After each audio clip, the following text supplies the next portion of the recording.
بسم اللہ الرحمن الرحیم۔ داستان امیر حمزہ کی کہانی کا نواں پارٹ ہم آپ کو پڑھ کے سنا رہے ہیں۔ یہ ایک نئے چیپٹر سے شروع ہو رہا ہے، اس کا نام ہے مقدس تحفے۔ میں پڑھتا ہوں، آپ سنیں۔ مقدس تحفے۔ وقت پر لگا کر ہوتا رہا۔ امیر حمزہ، مقبل وفادار اور عمروں نے بچپن کی حدیں طے کر کے جوانی کی منزل میں قدم رکھا۔ ان کی آپس میں محبت روز بروز بڑھتی گئی۔ عمروں کی شرارتیں، عیاریاں اور چالاکیاں ختم ہونے میں نہ آتی تھیں۔ اب اس میں ایک خاص بات یہ پیدا ہو گئی تھی کہ وہ ہر وقت کسی نہ کسی طرح دولت حاصل کرنے کے لیے بے چین رہتا۔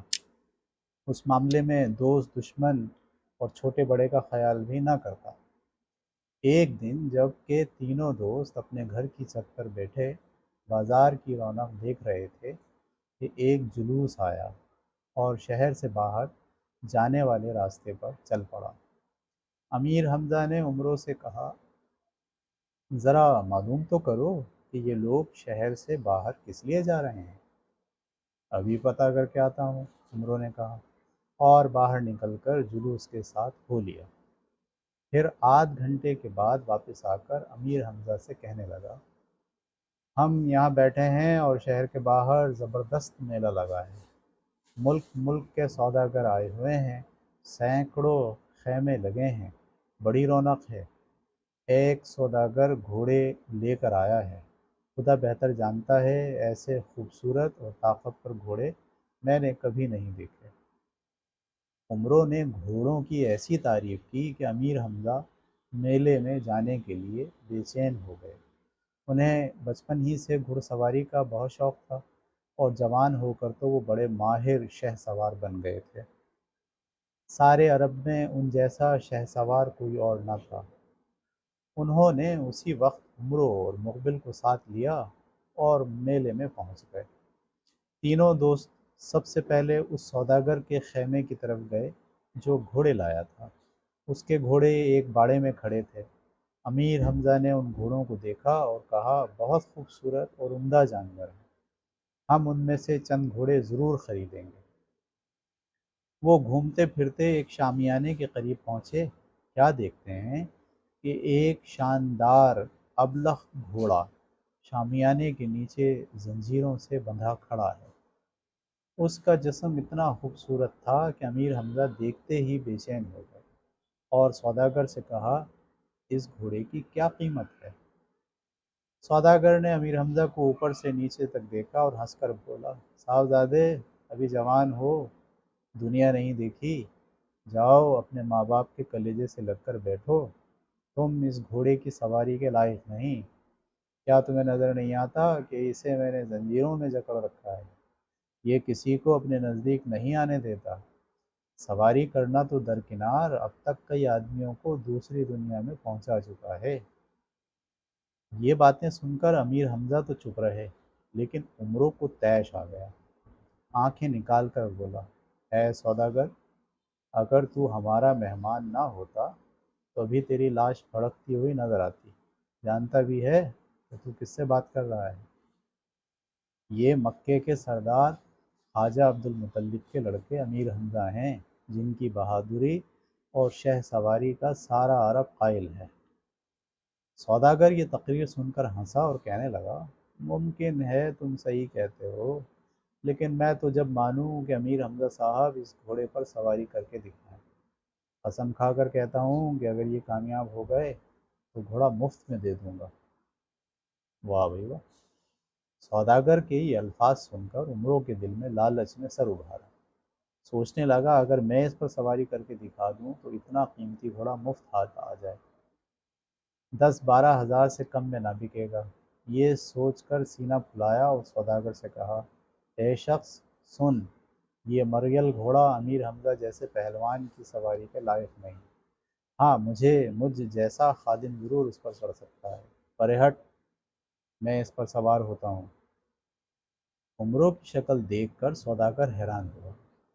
کہنے لگا، اے لوگو، یہ لڑکا خواہ مخواہ اپنی جان کا دشمن ہوا ہے۔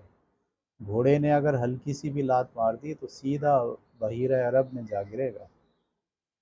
اسے سمجھاؤ ورنہ میں اس کی زندگی کا ذمہ دار نہیں۔ لوگوں نے عمروں کو اس ارادے سے باز رہنے کا مشورہ دیا، لیکن اس نے سب کو ڈانٹ دیا۔ ٹھیک ہے بھائی، یہ ہے وہ تصویر گھوڑے کی۔ ٹھیک ہے، اور میرا خیال ہے پٹک دیا ہے اس نے عمروں کو۔ ٹھیک ہے، دیکھتے ہیں آگے کیا ہوتا ہے۔ پھر گھوڑے کے چاروں طرف چکر لگایا، گھوڑے نے بھی لال لال آنکھوں سے عمروں کو گھورا اور نتنے پھلائے۔ عمروں نے جوں ہی اس کی پیٹھ پر ہاتھ رکھا، وہ اچھلا اور اس زور سے ہنہنایا کہ عمروں لڑکیاں کھاتا ہوا امیر حمزہ کے قدموں میں آن گیا۔ امیر نے اسے اٹھا کر کپڑے جھاڑے اور چپکے سے کہا، آ میرے ساتھ چل، میں تجھے گھوڑے پر بٹھاتا ہوں۔ خدا کے لیے مجھ پر رحم کرو، عمروں نے کہا، میرے باپ کی توبہ جو میں کبھی اس بدماش گھوڑے کے نزدیک جاؤں۔ آپ ہی سواری کا شوق پورا کیجیے، بندہ تو یہاں سے رخصت ہو کر خواجہ صاحب کی خدمت میں جاتا ہے، ان کو بتا تو دوں کہ حمزہ خودکشی کا ارادہ کر رہے ہیں۔ خبردار جو تم یہاں سے ہلے، دیکھتے جاؤ، میں ابھی یہ گھوڑا حاصل کرتا ہوں۔ یہ کہہ کر امیر حمزہ گھوڑے کے قریب گئے اور اس کی زنجیریں کھولنے کا حکم دیا۔ سوداگر کی اجازت سے اس کے نوکروں نے زنجیریں کھول دیں۔ امیر حمزہ نے اس کی لگام تھامی، گھوڑے نے اپنے آپ کو زنجیروں سے آزاد پایا تو شوخیاں کرنے لگا۔ امیر حمزہ نے ایسا زوردار گھونسا اس کی گردن پر مارا کہ وہ تھرا گیا۔ لوگوں نے زندہ باد کے نعرے لگائے۔ اتنے میں حمزہ نے رکاب میں پاؤں رکھا۔ ٹھیک ہے، وہ جو گھوڑے پر بیٹھنے کے لیے پاؤں رکھتے ہیں اس کو رکاب کہتے ہیں۔ رکاب میں پاؤں رکھا اور اچھل کر گھوڑے کی پیٹھ پر بیٹھ گیا۔ چند منٹ تک گھوڑا خوب اچھلا کودا اور پچھلی ٹانگوں پر کھڑا ہو کر اس نے امیر کو گرانے کی کوشش کی، لیکن حمزہ اس کی پیٹھ پر اس طرح جم گئے تھے جیسے گھوڑے کے جسم ہی کا ایک حصہ ہے۔ پھر پلک جھپکتے میں گھوڑا امیر حمزہ کو لے کر صحرا کی طرف چلا اور آنن فانن 20-30 کوس دور نکل گیا۔ امیر حمزہ نے اسے روکنے کی بہت کوشش کی مگر وہ کسی طرح نہ رکا۔ آخر ایک خندق کو پار کرتے ہوئے اس نے ٹھوکر کھائی اور اس نے گرتے ہی دم دے دیا، مر گیا۔ اب امیر حمزہ سخت پریشان ہوئے۔ چاروں طرف وحشت ناک بیابان منہ پھاڑے کھڑا تھا، ہر طرف ریت ہی ریت، خشک جھاڑیاں اور بھورے رنگ کے پہاڑ۔ وہ اس سے پہلے کبھی ادھر نہ آئے تھے اور نہ ان کو اندازہ تھا کہ شہر کا راستہ کس طرف ہے۔ آخر خدا کا نام لے کر ایک طرف چل پڑے۔ چلتے چلتے پیروں میں چھالے پڑ گئے اور پیاس کی وجہ سے زبان سوکھ گئی۔ دھوپ کی گرمی سے بچنے کے لیے کہیں سایہ نہ ملا۔ جب چلنے کی ہمت نہ رہی تو ایک خشک جھاڑی کے قریب نڈھال ہو کر بیٹھ گئے۔ اچانک ایک نقاب پوش سوار مغرب سے نمودار ہوا۔ اس کے جسم پر سبز رنگ کا قیمتی لباس تھا اور وہ کالے رنگ کے خوبصورت اور طاقتور گھوڑے پر سوار تھا۔ امیر حمزہ اسے دیکھ کر خوش ہوئے۔ وہ پراسرار سوار قریب آ کر رکا، گھوڑے سے اترا اور بولا، خواجہ عبد المطلب کے بیٹے، اٹھ، تیری قسمت جاگ گئی، یہ گھوڑا میں تیرے لیے لایا ہوں۔ اس پر کبھی حضرت اسحاق علیہ السلام سواری کیا کرتے تھے۔ کوئی اس گھوڑے سے آگے نہ نکل سکے گا اور نہ کوئی پہلوان تجھے کشتی میں ہرا سکے گا۔ اٹھ اور اس پہاڑی کے پیچھے جا، وہاں زمین کھود، ایک صندوق ملے گا، اس میں پیغمبروں کے ہتھیار رکھے ہیں، وہ سب تجھے دیے جاتے ہیں۔ امیر حمزہ نے پہاڑی کے پیچھے ایک جگہ ریت کھودی تو لوہے کا ایک بہت پرانا اور بھاری صندوق نظر آیا۔ صندوق کھولا تو اس میں بہت سی چیزیں رکھی تھیں۔ نقاب پوش بزرگ نے ایک ایک کر کے تمام چیزیں باہر نکالیں۔ یہ حضرت اسماعیل علیہ السلام کا کرتا ہے، اسے پہن لو۔ یہ حضرت داؤد علیہ السلام کے ہاتھ کی بنی ہوئی زرہ ہے، اسے گلے میں ڈالو، دشمن کا کوئی ہتھیار تمہیں نقصان نہ پہنچا سکے گا۔ یہ حضرت ہود علیہ السلام کی لوہے کی ٹوپی ہے، اسے سر پر پہن لو، تمہارا سر محفوظ رہے گا۔ یہ یوسف علیہ السلام کے دستانے ہیں، یہ صالح علیہ السلام کے موزے اور یہ یعقوب علیہ السلام کا کمر بند ہے، یہ الیاس علیہ السلام کی دو تلواریں، رستم پہلوان کا خنجر، زیال پہلوان کا گرز اور سہراب پہلوان کا پنجہ ہے۔ آخر میں ان بزرگ نے حضرت نوح علیہ السلام کا نیزہ نکال کر امیر حمزہ کو دیا اور اپنے ہاتھ سے یہ تمام ہتھیار ان کے بدن پر لگائے۔ پھر سیاہ گھوڑے پر سوار کیا اور کہا، اس گھوڑے کا نام قیطاس ہے، یہ بڑا وفادار اور جال باز ہے۔ اچھا اب میں رخصت ہوتا ہوں، یا حضرت اپنا نام تو بتاتے جائیے۔ امیر حمزہ نے کانپتی ہوئی آواز میں کہا، میرا نام خضر ہے۔ یہ کہہ کر وہ بزرگ غائب ہو گئے۔ قیطاس گھوڑے پر سوار ہوتے ہی امیر حمزہ کی ساری تھکن اور بھوک پیاس دور ہو چکی تھی۔